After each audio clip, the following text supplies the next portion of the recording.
Welcome back. It's time to do some flying here in a park. And this is a good place to fly. It's in a wide open area. As you can see, that's one of the primary things you want to look for when you do your first flight. And that's the subject of our topic today is what do you need to do in order to get set up for the first flight? The first thing I want to go over is the controller itself. So again, I've got my antennas are up and they're parallel. My switch here in the back is on P, make sure and keep it on P. I got my sticks. My left stick is for elevation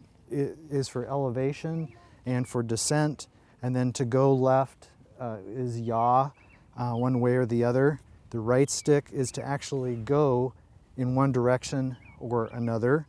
And then this is the power button on the left side, and this is the return to home button. On the back, I've got my wheel, which will adjust it'll adjust the camera as far as the tilt of the camera.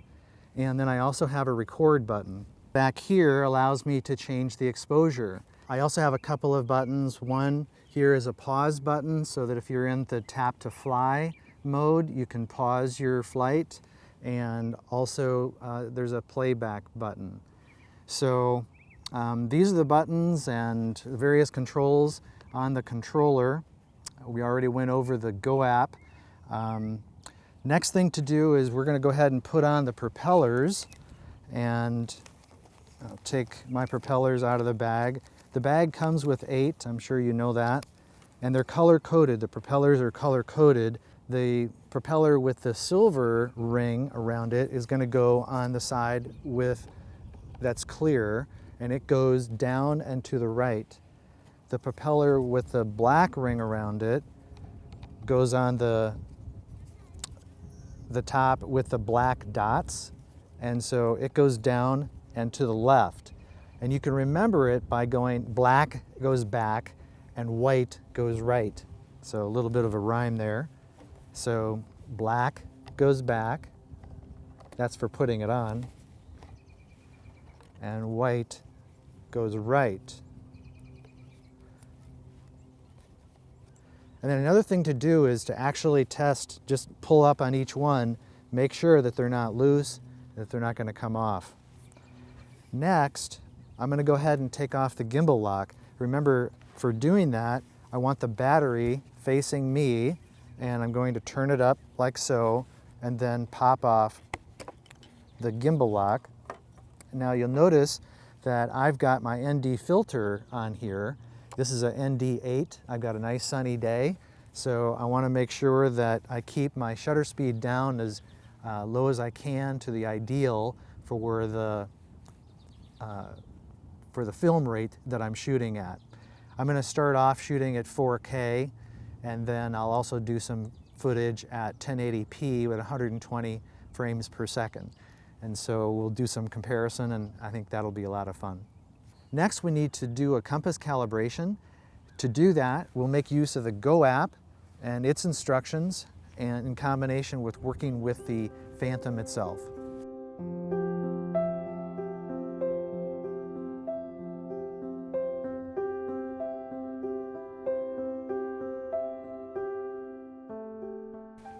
All right, so I have everything turned on. That's the next thing you need to know about, is make sure that your controller's turned on, your mobile device is turned on, the quadcopter is turned on, and everything's connected, got the wire connected. And so next I'm going to go ahead and do the compass calibration. I go here to Safe to Fly, and then it gives me the compass calibration option for compass. Just hit compass and OK. Then it tells me to rotate the aircraft 360 degrees. Now sometimes you see people, they'll walk around. What I'm going to do, I'm just going to turn it around, and you can see, at least I can see, the lights here, that it went from yellow to green, and I just keep turning it until it turns green. And then I face it downward, and I'm going to keep turning it until it turns blinking green. So I want it blinking green. And now it's blinking green.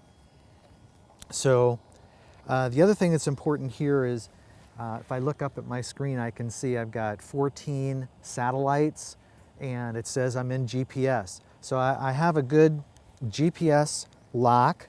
It also tells me that the home lock is all set, and I've got blinking, it's blinking under here. Another thing I want you to understand is, or just remember, is that the red lights indicate the front of the aircraft and the green lights indicate the back of the aircraft. You're just going to kind of remember that. Next, I think we're ready to take off for our first flight, and let's take a look at some more things here. I've got my batteries at 91%. I'm able to make use of my camera. I'm able to see the camera. If I flip my switches, the camera goes all the way down, and then flip it again, it goes all the way up. If I flip my C2 switch, I'm able to get my manual controls come up, and flip it again, the manual controls go away. I'm going to switch over to menu. Under menu, I'm currently on photo. I want to switch over to video, so I'm all set there. And if I go to safe to fly, I can see that as far as my overall status, just kind of go over through that. My IMU is normal, my compass has been set, everything is normal, my radio channel quality is good, my image transmission is set to auto. Wanted to make sure of that. Go back to safe to fly. My flight mode is GPS, my RC mode is mode 2. Aircraft battery is now at 90%. Down below I can see the map and I can see the aircraft where it's being directed. Okay, so let's go ahead and take off.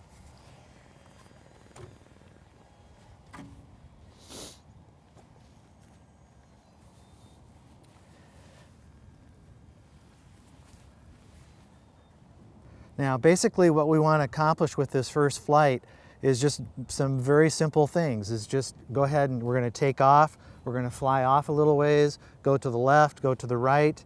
We're going to get a little bit elevation and then come back and land. That's just going to be it. That's going to be our first flight. Everything's nice and safe.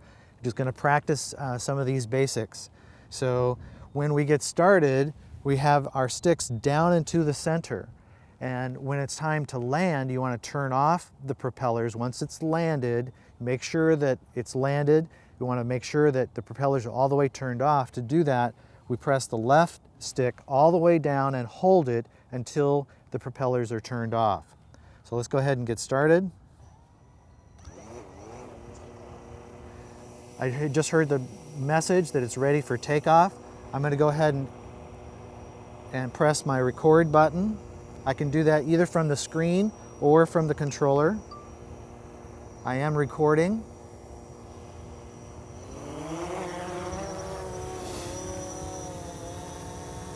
And we have takeoff. So I'm going to go ahead and go forward. And this is off to the left. Here we are to the right. So I just want you to get familiar with using those sticks. Use that right stick to direct the quadcopter. Coming back again, and then forward. And then if I should ever run into trouble, I let go of the sticks and the quadcopter just hovers. Now, if I want to change direction, I'm going to yaw over here in this way. Now, as long as I'm facing this way, when I go forward, it's going to go that way. And if I yaw even further and have it come back to me, and now when I go forward with the stick, it's coming back to me. So it really doesn't take long before that gets confusing. So, like right now, if I want it to come this way, I need to go that way with the stick.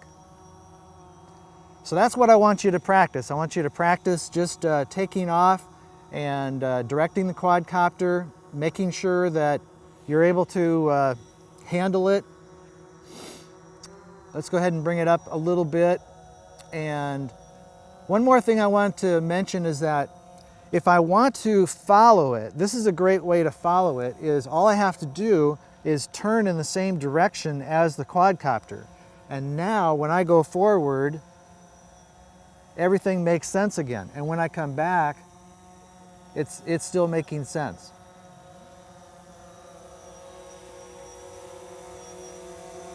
So I'm going to yaw to the front, and I could use the automatic controls to do an auto landing, but I just want to show you how to do that manually. We're just going to go ahead and land it manually. And then I just keep that left stick down until it completely turns off. All right, well, let's start up again. And I just heard the message, the home point has been updated. Now this time, I want to do an auto landing. So I'm going to press the button here. So land the aircraft now. And so now it's just going to do an auto landing. Gives me some beeps. And the propellers turn off automatically as well. So that's a pretty good first flight. I'm going to go ahead and turn off my recording, my video. And so make sure that you remember to do that. Otherwise, you kind of mess up the video if you don't turn off the video. All right.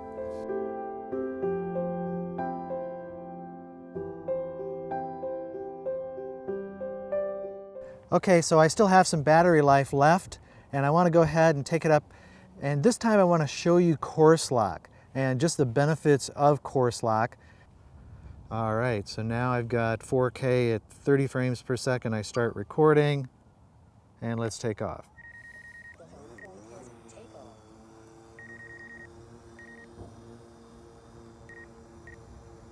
Tells me I'm ready to take off. All I need to do is press the button, the lowest button on the left, and then I have options on the bottom, so I go down to Intelligent, and I'm going to press Course Lock, and then Apply, and then Hide. Means that this is my forward direction. So when I go forward, it goes forward. When I come back, it goes back. But also, when I yaw to the left, and I go forward, it's still going forward. And so that's what makes it so powerful, is that no matter which way you're facing, you're able to make it go forward, and it keeps that same direction.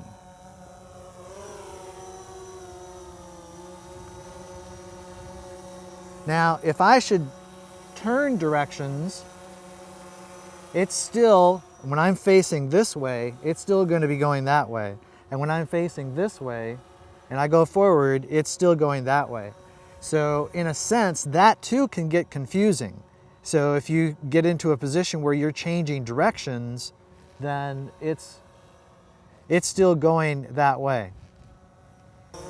Okay, so while we're at it, so we've done course lock, let's do home lock. So now with home lock, this acts more like a pie. And so what it's first telling me is that my distance is 0 meters. I need to get it further away. So I'm 1 meter, 3 meters, 7 meters. Now I'm in the blue, 9 meters. And so now I can set my home lock. So now I'm going to hit apply, and I'll press on hide. And so now when I go forward, again, it works just like with course lock. When I turn it and I go forward, it's still, again, like course lock, it works the way I expect it to. But when it's coming back, it's not necessarily coming back in a straight line. Now that I have it off in this direction and I come back, notice how it's coming back in a diagonal. It's not coming back straight, it's coming back back toward me. I have to go further away. Unfortunately, with this mode, you have to be like 10 meters or at least 20 feet away. So maybe it's more like 7 meters, 9 meters, something like that, away for home lock to work. But if you're a long, long ways away, you know, if you a long distance away, you turn it into home lock and it will come back to you no matter where it is. It's going to come right back to your location. And so if I go off this way, for example, and then bring it back to me, here it comes right back at me. And then it doesn't actually come all the way here. It kind of stays away at that 9 meters. All right. So let's go back now into my intelligent navigation controls. I'm going to press point of interest here. My altitude, it tells me my altitude is too low, so I have to bring the altitude up. And so now I'm okay. I can record the point of interest. And so now it gives me options for how fast, and then also my radius. So my radius is currently at 0. I need to change the radius. Okay, and now I can hit apply.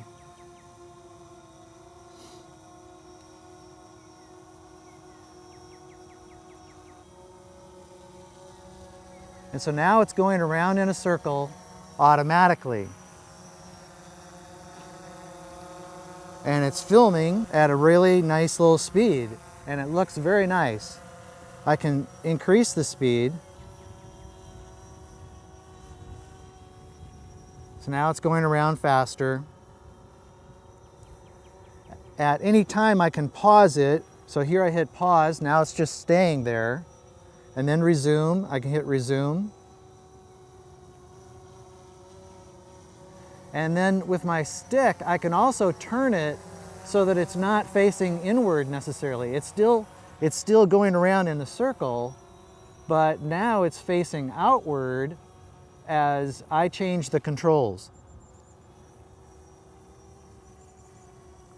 And then let's go ahead and pause it.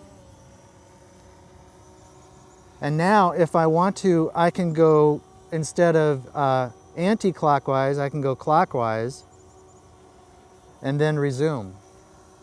So now it's going around in the other direction. If I want to, I could get more elevation, or I could de-elevate, come back down. And then when I'm done, I just hit exit, and I've just completed a point of interest.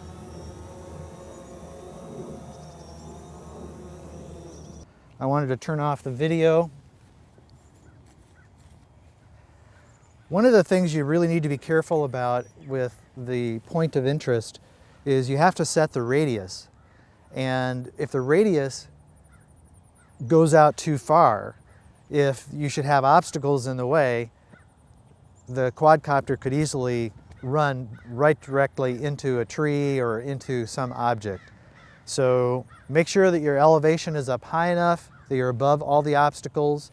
Make sure that there's no obstacles in the way. Keep your radius short. And also, in the beginning especially, keep your speed down low.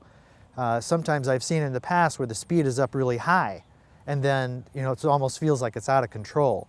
Make sure, keep your speed down low when you're first getting started. And just do everything slow, and that's what you want for video anyway, is you want it slow and methodical. One of the things that's really cool about this point of interest is that it's automated, and so it's actually going to be very smooth, more smooth than what you will do as you fly the quadcopter on your own. And of course you can tilt, another thing I didn't do, but you can tilt the camera down, and that can be fun.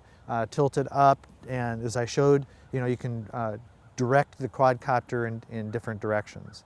So that's good. I think we made some progress.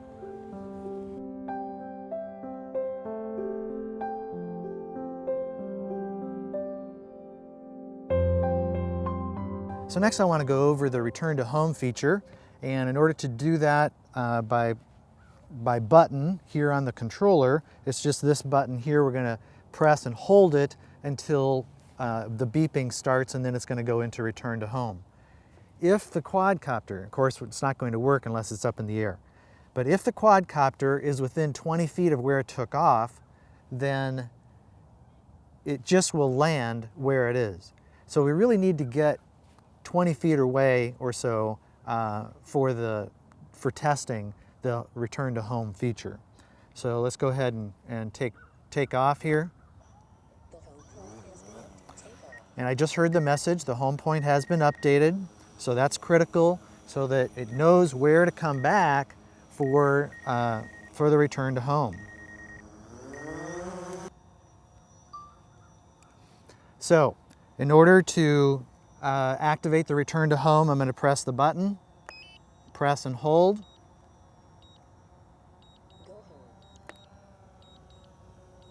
Now, if at any time things go awry, I can just press the button, the same button one time, and it turns it off. So now it's coming back.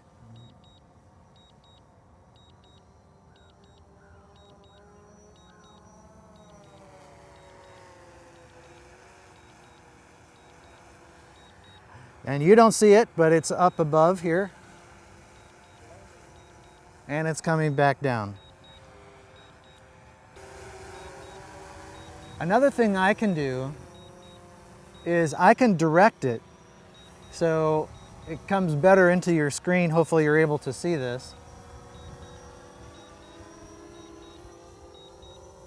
And so if it's not landing right where you want it to, you can move it with your sticks, even though it's in return to home mode. And so we're done there. This is something I would like you to practice. Make sure you're in a wide open area and just get a feel for return to home. Even do it again and try canceling. Just get an idea of what it's like as far as its behavior. I think it's important.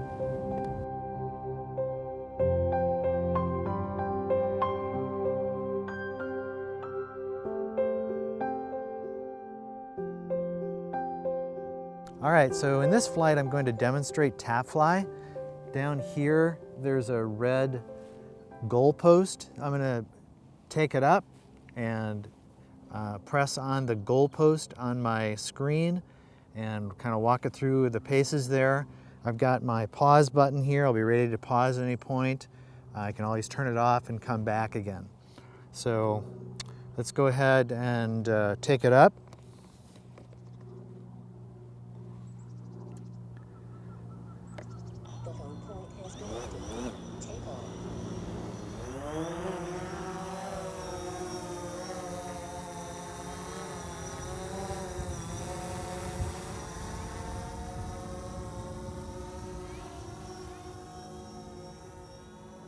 Starting to get some wind now.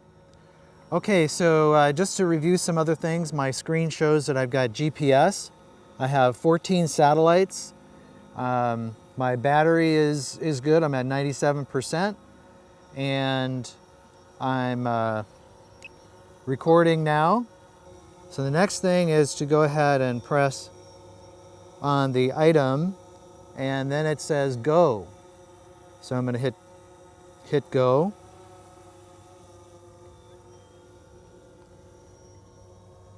And so there it's going on its own. I can take it up a little bit more. I can pause it. So I just paused it now. And now it gives me the go option once again. So down here, there's that goalpost. Now it's going down. But I want to come back up. All right, so it took it over to the goalpost. There's a man over there looking for metal items, so I'm bringing her back. TapFly is very easy to use. All you do is you just press on the item on your screen that you want to go to and send it out in that direction.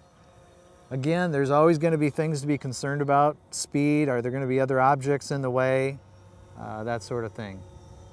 When you're coming back, you're not in course lock. You're not in home lock. So you need to know what you're doing as far as, bringing it back. Another thing, if you should travel a long ways away, or even, this distance here, what I've done here, when I brought it back, I just simply brought it back backwards. It's kind of a natural thing to do. But if you're a long ways away, you'd be better off turning it back toward you. And then instead of pulling the stick back, go forward with the stick and fly with the camera facing you, so that if there's an obstacle in the way, the obstacle avoidance will stay away from those particular objects. I actually had an instance like this where I was flying way out and there was a church that I was filming, and on the way back I didn't know where it was. I knew that I was running out of battery, so I didn't look at my radar closely enough. That's why I keep telling you to remember to look at your radar. And with the radar, it should tell us, which direction the Phantom is facing and where it is, that sort of thing. And I was flying backwards. And so if I had been flying frontwards, I would have been able to see what the Phantom was seeing. And I didn't run into anything, but I was just very fortunate that I did not. So make sure that when you're coming back from a long distance, go ahead and fly forward. Also, it flies faster going forward than it does backwards. So let's go ahead and bring it down.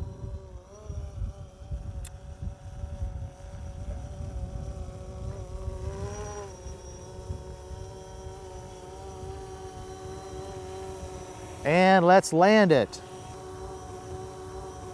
I'll just go ahead and land it.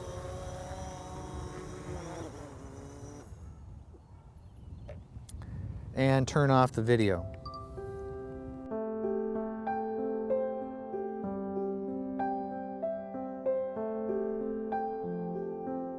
So all this time we've been flying in P mode, and it's time to take it up and show you what attitude mode does, and we'll also test out the sport mode.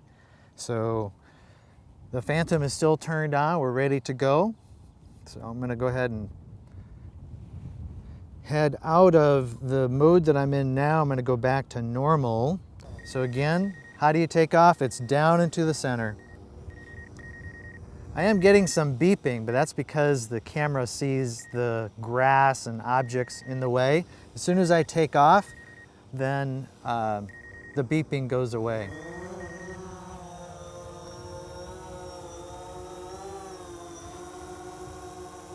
Okay, so again, when in P mode or positioning mode, this is where we're able to make use of GPS. And so as soon as I move it all the way over to the A, now all of a sudden it's just floating. I'm not doing anything with the sticks, and it's just floating with the wind. So that becomes more dangerous. It really does, because if you should forget or just feel nervous or something, I mean, you just need to be sure that you know what you're doing when you're in attitude mode, because the direction of the quadcopter makes a huge difference as to what's happening with your sticks. So when I go into attitude mode, let me do it one more time. There it is, flying off in that direction. So fortunately, it's facing away from me. It's kind of going down now. So the GPS isn't stabilizing it at all. It's just the barometer, and it's just flying right toward those trees. So I'm going to bring it back again. Now, the advantage, why would we want to use attitude mode? It provides that smooth video. Another issue is altitude. One of the things that's important to understand is that altitude makes a difference as to how the Phantom responds. You can have twice as much wind higher up, like maybe 500 feet up or so, than what you would have on the ground. And so these are things also to keep in mind. And so if you should lose GPS, okay, I just turned it into GPS now. I'm going to bring it back. If you should lose your GPS for some reason, and you're up there a ways, it could go flying off. It could get lost on you. You'd have that flyaway. So that's why it's nice to have the DJI fencing where it can only go so far. You determine the distance and it won't go any further. So let's go ahead and bring it back.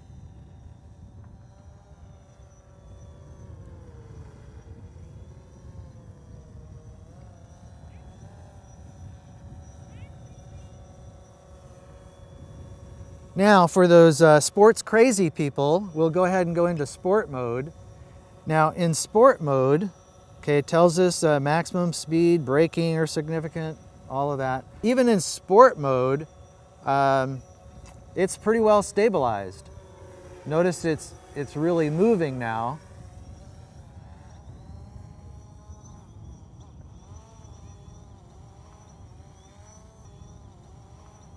And that's what's exciting about sport mode, is that, you know, just getting that fast action.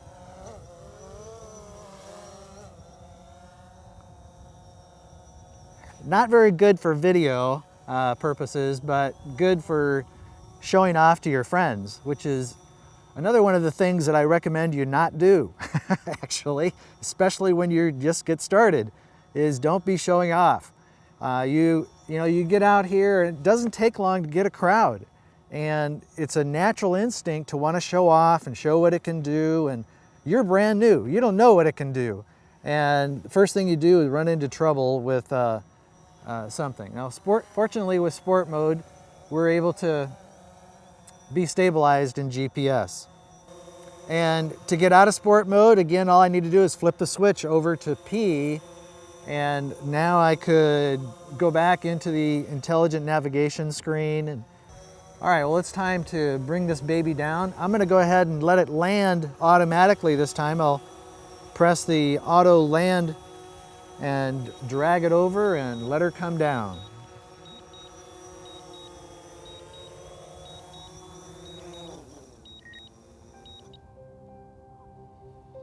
All right, so that does it. Turn off the video.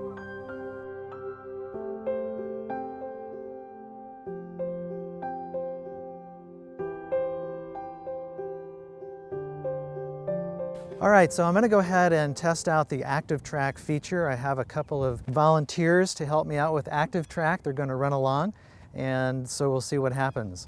I'll tell you when to start running, okay? All right. No, you just stay here.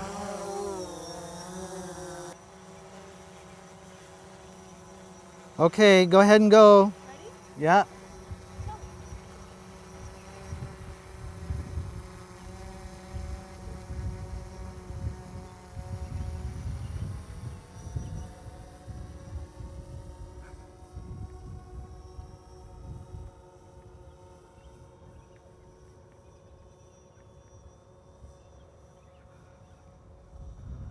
Well, there they go.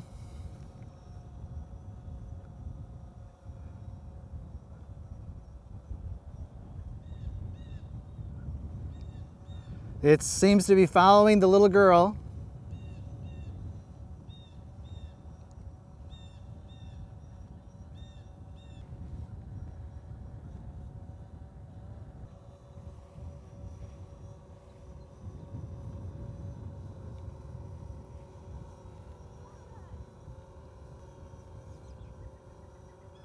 Very good. Thank you so much. Okay. Yes, it worked perfectly.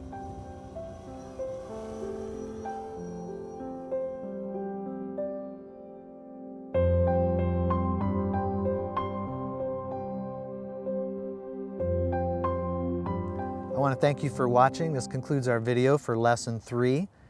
One of the things I was thinking about, just as a concluding remark, is one thing that I would do differently is I was using an ND8 filter, and it seems to me that it's still not dark enough on a bright sunny day. There are ND16 filters, and that's what I would try next, is an ND16, just to continue to get that shutter speed down even lower. I'm really looking forward to checking out the video with the 1080p with 120 frames per second. I've already seen some. It looks gorgeous. It's very smooth and comes out on the timeline very, very slow. It's interesting to compare the 4K with the 1080p 120. From what I could tell so far, it appears that the 4K is going to be sharper, that the images are a little sharper, but the 1080p is smoother. So clearly, if you're going fast, if you're moving fast, the 1080p at 120 frames per second is probably going to be the advantage. If you're going slow, then the sharper image with the 4K is probably going to be the advantage. Another thing that I hadn't really done, but you can do, is you just switch the little bulb over and take some pictures while you're up there. Change your settings, take a variety of different pictures, put some different tone on there if you want. But hopefully you've enjoyed this, and I appreciate you watching and look forward to next time.